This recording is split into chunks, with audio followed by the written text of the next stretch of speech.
Welcome to my journey through the Bible. This will be applications you can apply to your life and a little more in depth about the chapter. We are in Numbers 9, verses 1 through 23. And we see that it says whether they were Israelites or not, they were to still keep the Passover.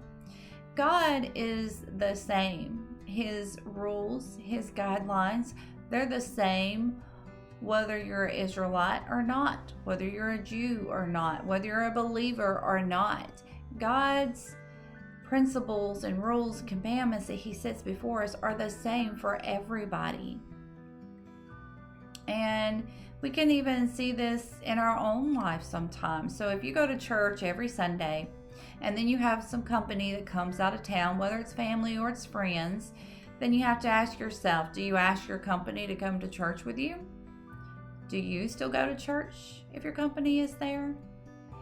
Now, we cannot force anybody to do anything. We cannot force them to come to church with us, but we can set a good example. We can ask them to come to church with us, and then regardless of what their answer is, we go to church anyways. You just tell them, okay, I'll be back in a couple hours. I'm gonna go to church. I'll be back as soon as church is over. And then you never know. Your company, your friends, your relatives, they may not go with you the first time you ask them, but then the next time they come to visit, they may decide to go along with you to church. And I kind of feel like it's too easy to make excuses.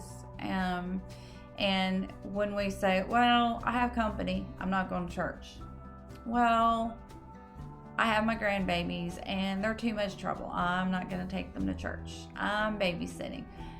Whatever it is, you can always make an excuse.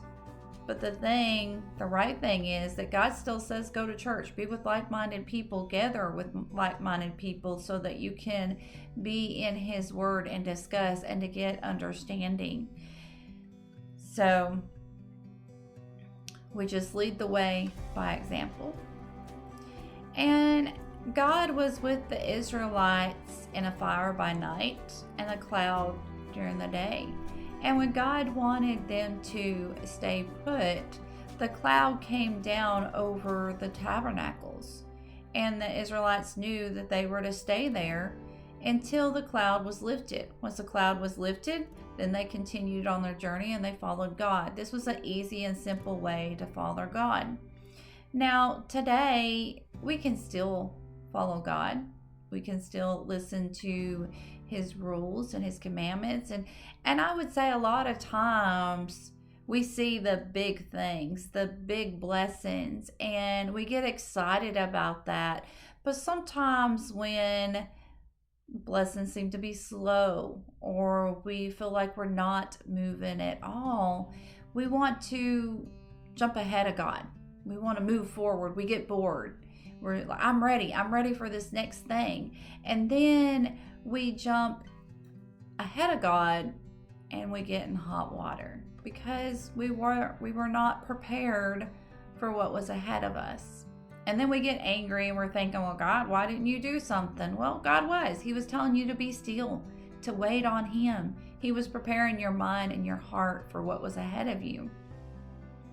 So when you feel like things are small or going very slow, maybe you feel like you're not moving at all, take that time to grow closer to God, to be in his word, to make sure that you're understanding what your next steps are to be.